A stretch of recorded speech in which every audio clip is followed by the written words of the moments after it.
चल दिए तुम कहाँ पे, देखो यहाँ के रास्तों में। अस्सलाम वालेकुम, कैसे आप सब। उम्मीद करती हूँ सब खैरियत से होंगे, खुश होंगे, ठीक ठाक होंगे जी। तो बात कर लेते हैं ड्रामा सीरियल कभी मैं कभी तुम की लास्ट एपिसोड की, जो हम देख चुके हैं। और लास्ट एपिसोड में हुई है हैप्पीली एंडिंग। बहुत मज़े की एंडिंग, बहुत मज़े का सीन था लास्ट वाला, जिसमें मुस्तफ़ा और शर्जीना एक हो गए। और शर्जीना का वो कहना कि हक करो मुझे, और हक से कहा और हक से हक किया। और बहुत मज़े का सीन था, एक दूसरे की मोहब्बत को महसूस किया और कभी ना जुदा होने का वादा भी किया। हाँ, लेकिन यहाँ पे हमने ये सीखा कि मोहब्बत है तो अनाएं एक साइड पे रख देनी चाहिए। बात करने से बात बन जाती है। तो जब शर्जीना और मुस्तफ़ा ने एक दूसरे से बात की, तो फिर शर्जीना ने भी जान लिया कि हाँ, मुस्तफ़ा ने ऐसा कुछ नहीं चाहा था जैसा वो सोच रही थी।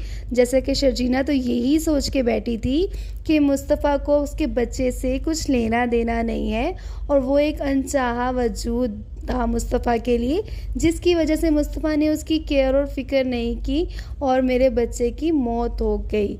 लेकिन जब शर्जीना अपने घर में आती तो वो इसीलिए है कि सामान पैक करे और इस घर को बंद कर दे, हमेशा के लिए मुस्तफ़ा की ज़िंदगी से चली जाए। लेकिन वहाँ पे वो मिलता है उसको वो ख़त जो मुस्तफ़ा ने उसको देने के लिए लिखा था लेकिन दिया नहीं था, और जिसमें मुस्तफ़ा ने ये एतराफ़ किया था वो सब बातें जो मुस्तफ़ा शर्जीना के मुंह पे नहीं कह सका, जो वो कहना चाहता था, जो उसको उस टाइम कह देनी चाहिए थी।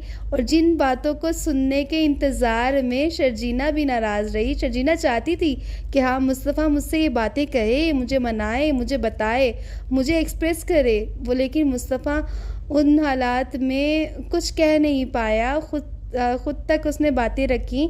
और वो बातें जब शर्जीना ने पढ़ी तो जाहिर सी बात है उसकी सारी नाराज़गी, सारे गिले शिकवे ख़त्म हो गए। उसको सिर्फ यही दुख रह गया कि हाँ मुस्तफ़ा, तुम मुझे बोलते तो सही, मैं तुम्हें समझ जाती और तुम मुझे समझ जाते। हम दोनों गलत कोई भी नहीं था, अपनी अपनी जगह दोनों ठीक थे। मुस्तफ़ा अपनी जगह पे बिल्कुल राइट था।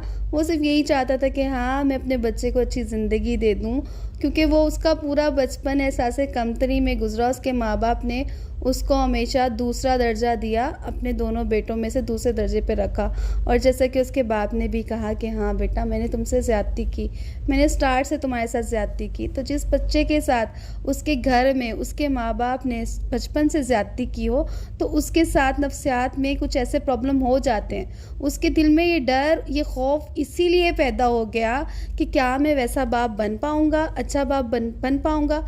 तो इसीलिए अच्छा बाप बनने के लिए उसने वो एक अच्छा इंसान, अच्छा बाप उसके नज़दीक यही था कि उसके पास पैसा हो, उसके पास अच्छे इलाके में घर हो, गाड़ी हो, वो तमाम आसाइशें हों जिनको कल उसका बच्चा आँख खोले तो फ़ख्र कर सके कि हाँ, मेरे बाप ने मेरे लिए वो सब किया जो कोई भी एक अच्छा बाप अपनी औलाद के लिए कर सकता है। लेकिन ये बातें वो शर्जीना का हाथ पकड़कर अच्छे माहौल के साथ, अच्छे मूड के साथ उसको बताता, तो शर्जीना भी कम अक्ल नहीं थी। उसने इतना साथ दिया स्टार्ट से, उसने हर अच्छे बुरे वक्त में मुस्तफ़ा का साथ दिया, मुस्तफ़ा को समझा, मुस्तफ़ा को संभाला।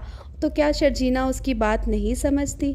शर्जीना उसकी बात समझ जाती। लेकिन गलती यहाँ पे मुस्तफ़ा से सिर्फ यही हुई थी कि उसने शर्जीना से शेयर नहीं किया, उसने बात नहीं की। जब हम बात करेंगे तो अगले को पता चलेगा। वो उसने अपनी दिल की बात खुद तक रखी और बुरा बन गया शर्जीना के सामने।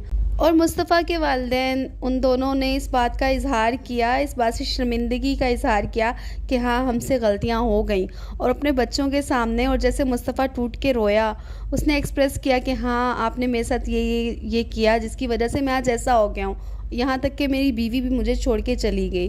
फिर उन्होंने जब ये देखा कि हमारे बच्चे ने हमारी वजह से क्या कुछ खो दिया, अपनी बीवी, अपने औलाद तक को खो दिया, तो उन्होंने अपने बच्चे के सामने इस बात का एतराफ़ किया कि हाँ, हमसे गलतियाँ हुई। तो ये बहुत बड़ी बात है, माँ बाप को समझना चाहिए और इस बात को मान लेना चाहिए। जहाँ वो गलत हैं उनको अपनी गलती को मान लेने में कोई बड़ी बात नहीं है। और होता भी यही है कि हमारे यहाँ जिस औलाद के पास पैसा है तो हमारी माँओं का माँ बाप का झुकाव उसी साइड पे उसी औलाद की तरफ ज़्यादा हो जाता है। तो खैर यहाँ पे माँ बाप को एहसास हो गया, ठोकर खा के हुआ लेकिन हो गया, अच्छे बुरे का, सही गलत का। लेकिन माँ तो माँ होती है, अदील को जेल में देख के, उसका सोच के ही उनका दिल तड़प जाता है और फिर वो बोलती हैं मुस्तफ़ा से कि किसी तरह से उसकी बेल हो जाए, वो रिहा हो जाए, चाहे वो हमसे रब्ता रखे ना रखे, क्योंकि मुस्तफ़ा का वालिद उस पर बहुत नाराज़ है, गुस्सा है, जो कि उनका हक़ है, उनको होना भी चाहिए। तो वो किसी तौर पे भी अदील के साथ रब्ता रखने पे राज़ी नहीं है। और यहाँ पे मुस्तफ़ा मानता है, वो अपना बड़ापन दिखाता है और जाता है, और जो एटीट्यूड में जाता है मुस्तफ़ा, वाओ। और वहाँ जाके वो अपने बड़े भाई की बेल कराता है और अदील इस खुशफहमी में, पहले तो वो उसको देख के हैरान होता है कि हैं मुस्तफ़ा और इस ठाठ बाट के साथ, गाड़ी के साथ, लेकिन फिर जब उसको एहसास होता है कि हाँ ये मुस्तफ़ा अब मुझसे बहुत ऊपर जा चुका है और मैं उसके सामने ज़ीरो हो चुका हूँ, और फिर वो मुस्तफ़ा को किस तरह से खुशामद करते हुए बोलता है कि तुम गाड़ी में बैठो, मैं तुम्हें बताता हूँ। और मुस्तफ़ा का वो कहना कि हम तुमसे कोई भी रिश्ता नहीं रखना चाहते, और वो टाइम अदील का मुंह देखने वाला था। लेकिन सही बात है, जैसी करनी वैसी भरनी। जो जितना बुरा अदील ने किया है अपने माँ बाप के साथ, अपने भाई के साथ, तो उसके भाई का बड़ापन है कि मुस्तफ़ा ने उसको छुड़ा दिया, यही बहुत है। खैर एंडिंग अच्छी रही, हैप्पी है मुस्तफ़ा और शर्जीना के लिए कि वो दोनों मिल गए, एक हो गए। लेकिन यहाँ पे शर्जीना की एक बात मेरी तो समझ से बाहर है कि जब आप अफोर्ड कर सकते हो, आपका शौहर आपको एक अच्छा घर, अच्छी जगह पे रख सकता है, तो क्यों ज़िद लगाई हुई बहन उसी कचरे में रहने की।